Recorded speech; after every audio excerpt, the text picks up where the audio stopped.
जो संत रामपाल जी महाराज के सम्मान समारोह जो हुए हैं, उनका ग्राउंड पर क्या असर है, आम जनता उसको लेकर क्या सोचती है, इसके विषय में कल हमारी पूरी मीडिया टीम ने, खुद मैंने लोगों से उस चीज़ के रिव्यू लिए हैं कि आप लोग क्या सोचते हैं जो ये प्रोग्राम किए जा रहे हैं। आप इसको आडंबर की तरह देखते हैं, पाखंड की तरह देखते हैं, या आप संत रामपाल जी महाराज को भगवान मानते हैं, एक उस मुद्दे पर बातचीत करेंगे। लेकिन जो ये हेटर्स हैं, मैंने पहले भी कहा था कि आप इस तरह का खेल मत खेलिए, लेकिन इनको शायद ट्रेनिंग ही इस चीज़ की दी गई है कि आप ऐसे करिए। चलिए कोई नहीं, ये लोग अपना काम कर रहे हैं। एक ज्योति सागर एक सिस्टर है, वो लिखती है, ये रिपोर्टर संत रामपाल जी महाराज के वहाँ 1 साल पहले गया था, लेकिन पिछले सम्मान समारोह में सुरक्षा को देखते हुए इसे स्टेज पर नहीं चढ़ने दिया गया, जिसके चलते ये धीरे धीरे मैनेजमेंट के खिलाफ वीडियो बना रहा है। मतलब देखिए, मैंने वो वीडियोस भी हटा दी थी, लेकिन इन नफरती लोगों के हृदय में संत रामपाल जी महाराज का नाम लेने के बावजूद भी वो नफरत आज जो की त्यों बनी हुई है। और संत रामपाल जी महाराज के मिशन में कीड़े का काम कर रहे हैं। जो भी वीडियो देख रहा है, इसकी चैनल की रिपोर्ट मारो। ये रामचंद्र के सम्मान की बात कर रहा है, रामचंद्र को गुरुद्रोही घोषित कर रखा है, लेकिन ये नकली रिपोर्टर रामचंद्र को अच्छा बता रहा है। अरे दीदी, आप इतनी नफरत आखिरकार लाती कहाँ से हो? इतनी नफरत संत रामपाल जी महाराज का नाम लेकर, मेरी बहन, आप इतनी नफरत कैसे लाती हो? और मुझे गरीबदास जी महाराज का एक वाक्य याद है कि जैसे कोई नजफगढ़ मंडी में हरदयाल जाट था, उसके पास एक बैल था, और वो नजफगढ़ मंडी में भाड़े का काम करता था, जो अनाज वगैरह लेके जाते हैं पुराने वक्त के दौरान, और उसको वो चलता था, वो बैल बैठ जाता था। ये संत रामपाल जी महाराज की वीडियोज़ हैं, मैंने देखी, उन्होंने बताया। और गरीबदास जी महाराज ने एक बार उसके कान में कुछ बोला था, उसके बाद वो बैल कभी नहीं बैठा। तो उस किसान के मन में ये जिज्ञासा उत्पन्न हुई कि आखिरकार ऐसे कैसे हुआ। दोबारा वो संत गरीबदास जी से आके मिला छुड़ानी में, तो गरीबदास जी महाराज ने बताया कि ये कोई साधु आपके घर रहता था, ये वही साधु है, आपका कर्ज उतारने के लिए आया है। हरदयाल बड़ा हैरान हुआ। तो उस दौरान भी संत गरीबदास जी महाराज ने कहा था कि हरदयाल, ये किसी समय पे परमात्मा का भगत रहा है, किसी जन्म में भी। हरदयाल, इससे आगे तू काम मत लेना। तो मतलब उस बैल को भी, मतलब गरीबदास जी महाराज ने, परमात्मा ने है, ये रिबेट, ये छूट है, उस दरमियान दिला दी थी। लेकिन ये हेटर्स इतने हैं। चलिए, रामचंद्र को आश्रम से निकाल दिया गया था, जो भी आप आरोप लगा रहे हो, लेकिन कभी तो इसने महाराज जी का नाम लिया था। आप गरीबदास जी महाराज की वाणी का पाठ करते हो और आप चाहते हो कि रामचंद्र यादव को फांसी पर चढ़ा दिया जाए। आपके मन में क्या थोड़ी सी भी दया की भावना मतलब खत्म हो चुकी है? क्या आप वाकई में संत रामपाल जी महाराज के भक्त बनने के लायक भी हो? जिस तरह के कमेंट है आप लोग लिख देते हैं, या आप लोग मतलब अमर्यादित भाषा का इस्तेमाल आप लोग कैसे कर सकते हैं? संत रामपाल जी महाराज की वीडियो पर अगर आप रिसर्च करोगे तो वो कह रहे हैं कि संखो लहर मेहर की उपजे, कहर जहां नहीं कोई, दास गरीब अचल अविनाशी सुख का सागर सोई। वो ये कह रहे हैं कि जैसे संत रामपाल जी महाराज अपनी वीडियो में बताते कि यहाँ पर कभी कभार ऐसा होता है, आपके मन में एक ऐसी लहर उठती है कि दुश्मन के प्रति भी, जिसने आपका बहुत नुकसान कर रखा हो, जो आपको फूटी आंख नहीं सुहाता, लेकिन फिर भी आपके मन में ऐसा आता है कि चलिए यार कोई बात नहीं, इसको मतलब माफ़ कर दीजिए। तो संत रामपाल जी महाराज कहते हैं कि जो सतलोक की बातें होती हैं, वहाँ पर हजारों लाखों ऐसी मेहर की लहर हैं आदमी के अंतरात्मा से, मतलब उपजती हैं, वो रहती हैं। लेकिन ये जो हेटर्स हैं, इनमें दिन में शायद एक बार भी कोई ऐसी लहर इनके हृदय में नहीं आती कि जहां पर मतलब दुश्मन तक को माफ करने की भावना इनके हृदय में आ जाए। ये इतने हेटर्स लोग हैं। और मैंने पहले ही कहा था, ये बच्चों का खेल मेरे साथ मत खेलिएगा, लेकिन ये दोबारा शुरुआत कर रहे हैं तो आप करिए। और वैसे भी दादू दयाल जी की एक वाणी है कि करे करावे साइयां मन में लहर उठा, दादू सरधर जीव के आप पर हो जा। ये लहर भी है, वो ऊपर वाला ही उठाता है ये जो सभी चीज़ें मन में आती हैं। और अब आते हैं उस चीज़ पर कि क्या संत रामपाल जी महाराज के सम्मान समारोह में वाकई में कुछ हो रहा है ये या ये पाखंड हो रहा है। और सबसे पहले शुरुआत करते हैं। देखिए, जो संत रामपाल जी महाराज का जो यहाँ पर कल्ट आया, जो भी ये कल्चर आया संत गरीबदास जी महाराज का, संत रामपाल जी महाराज ने इसको बहुत फैलाया। और पहली बार हमने हरियाणा के लोगों ने या बाकी लोगों ने गुरुद्वारा से हटके ये देखा कि ये सेवा भाव है वो हिंदू धर्म में भी हो सकता है। गुरुद्वारों में हम अक्सर देखते हैं, चाहे प्राइम मिनिस्टर ऑफ इंडिया या प्रेसिडेंट ऑफ इंडिया जो सबसे बड़े ओहदों पर होते हैं, तो गुरुद्वारों में जाकर वो लोग भी हैं वो सेवा कर देते हैं। गुरुद्वारों में आम भक्तों की तरह पंक्ति में कतार में बैठकर हमने प्रधानमंत्री नरेंद्र मोदी को देखा। हालांकि जो कैप्टन अमरिंदर सिंह है उनके लिए थोड़ा सा जो प्रसाद था उसके लिए एक कह सकते हैं वो कुछ लगा रखा था रखने के लिए, लेकिन प्रधानमंत्री जी ने कहा कि आप नीचे रख दीजिए। तो जहाँ जिस जगह पर जाकर प्रधानमंत्री तक के मन में ये भाव आ जाता है कि हम गुरुद्वारे में आए हुए हैं, तो हिंदुओं हरियाणा में जब ये चीज़ें आई तो हरियाणा के लोगों के लिए बहुत ये नई बात थी। उन्होंने गुरुद्वारे में तो देखा था, तो सबसे एक अहम चीज है जिसने लोगों का दिल जीता था कि गुरुद्वारों में गुरु के प्रति जो सेवा भाव है वो संत रामपाल जी महाराज ने जो पंथ खड़ा किया है उसमें हूबहू वैसे की वैसे। और बड़े बड़े लोगों को, चाहे वो गुरुद्वारे में हों, चाहे वो संत रामपाल जी महाराज के आश्रम में हों, मैं कह चुका हूँ, चाहे वो आईएएस हों, चाहे वो आईपीएस हों या बड़े बड़े रिच आदमी हैं, मैंने वहाँ पर सेवा करते हुए देखे हैं, लंगर में भी और बर्तन मांजते हुए भी देखे हैं।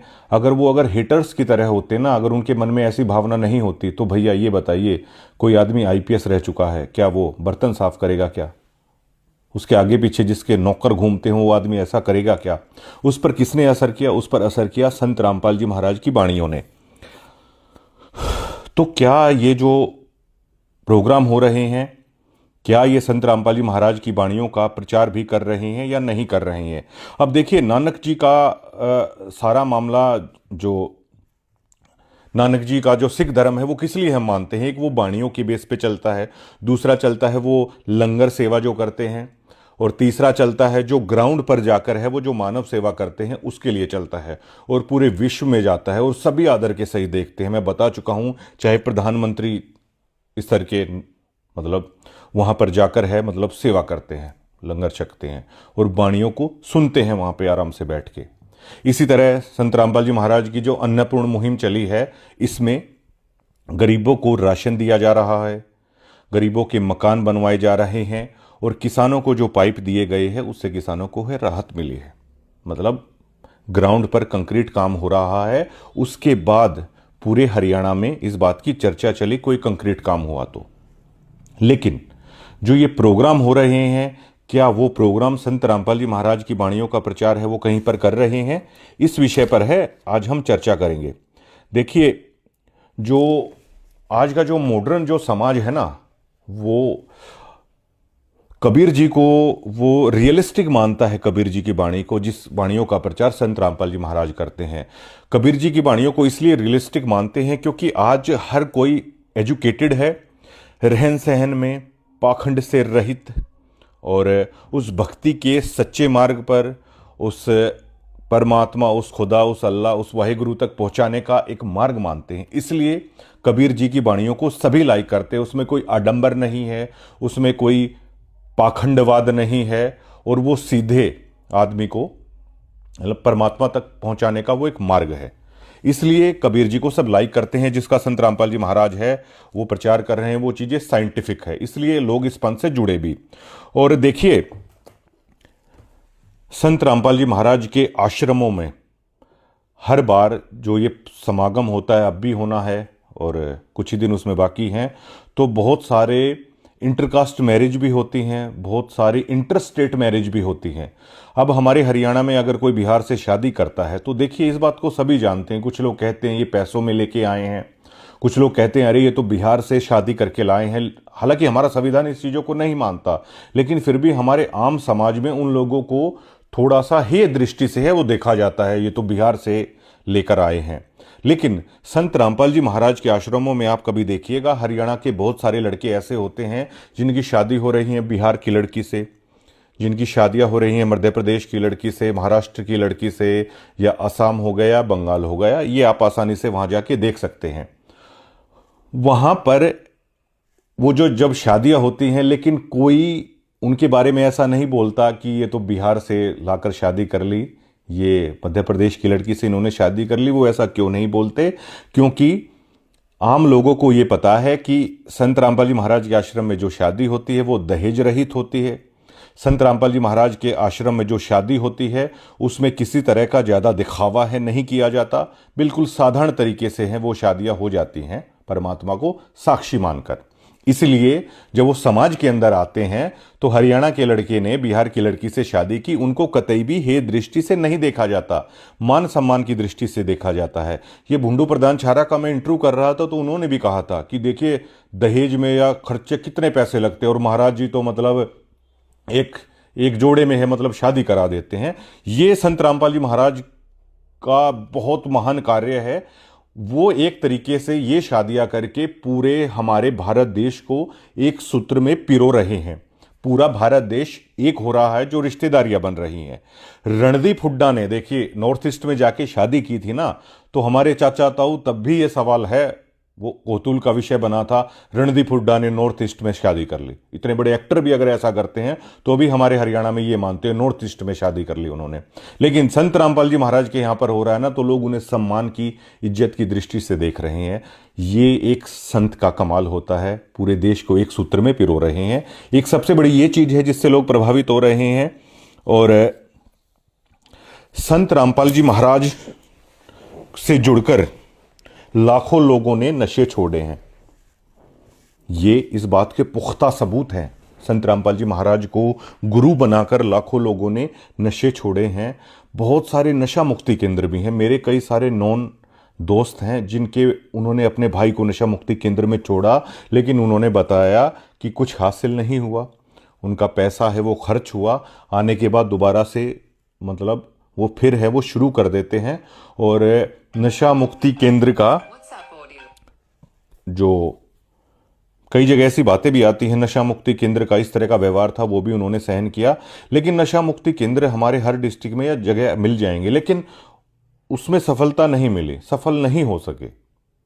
लेकिन एक संत को जब किसी ने गुरु धारण किया, उस संत की शिक्षा को किसी ने ग्रहण किया, तो नशा मुक्ति केंद्रों से जो नहीं हुआ वो एक संत की वाणी ने कमाल कर दिया। ये संत रामपाल जी महाराज की चर्चा हर जगह पर है। जो भी मैं ये चीजें बता रहा हूं ना दर्शकों, तो उसमें वाणी का महत्व ही हर जगह पर आ रहा है। जैसे नानक जी कहते थे कि कीर्तन करो, नाम जपो, जो लंगर सेवा है ये करो, उसी तरह संत रामपाल जी महाराज भी कहते हैं कि वाणियों का पाठ करो, उस निज नाम का आप जाप करो, मानवता की सेवा करो। तो वही सारी चीजें हैं, देखो जुड़ रही हैं ये सभी। और कबीर जी का भी यही संदेश है। तो उस संत की वाणियों ने वो चमत्कार किया, और उस संत के शब्दों ने, उस संत के सत्संगों ने वो कमाल कर दिया उस गुरु ने, जिनके शिष्य नशे से बिल्कुल दूर हो गए। लाखों लोगों ने नशा छोड़ दिया। और देखिए संत रामपाल जी महाराज का सेवा भाव से लोग प्रभावित। ये सभी पॉइंट हैं जो आम लोगों ने मुझे बताए हैं, वो मैंने यहां पर लिख रखे हैं। संत रामपाल जी महाराज के सेवा भाव से हरियाणा का आम समाज बहुत प्रभावित है। गरीबों के वो मकान बना रहे हैं, किसानों के लिए जो पाइप उन्होंने दिए हैं, जो राशन वो दे रहे हैं। हालांकि संत रामपाल जी महाराज ये कहते हैं कि परमात्मा तो उसको जानो, कि वेद में लिखा है परमात्मा तो उसको जानो जो तीनों लोकों में प्रवेश करके सबका धारण पोषण करता है, वो परमात्मा है। इन तीनों लोकों में जो हो रहा है वो पूर्ण परमात्मा ही सभी को खाने के लिए दे रहा है। और हमारे चाचा ताऊ में भी ये चर्चा आम है कि कीड़ी से लेकर हाथी तक को भाई खिलाने वाला वही है। संत रामपाल जी महाराज कहते हैं कि कण कीड़ी को और मन हाथी को वो परमात्मा ही करता है। ये आम बुड्ढे भी हैं, इस बात को बहुत श्रद्धा के साथ मानते हैं कि भाई मल्ल की खवारा है सारी चीजें, ये कह देते हैं। तो जो ये कंक्रीट काम किया है संत रामपाल जी महाराज ने, इसकी हर जगह चर्चा है। लेकिन ये सभी चीजों की जो मैंने बताई है, ये वाणियों से जुड़ी हुई चीजें हैं, ये गुरु से जुड़ी हुई चीजें हैं, ये संतों का मार्ग है, ये कबीर जी का मार्ग है, ये उन गुरुओं का मार्ग है जिनसे लोगों ने ये किया।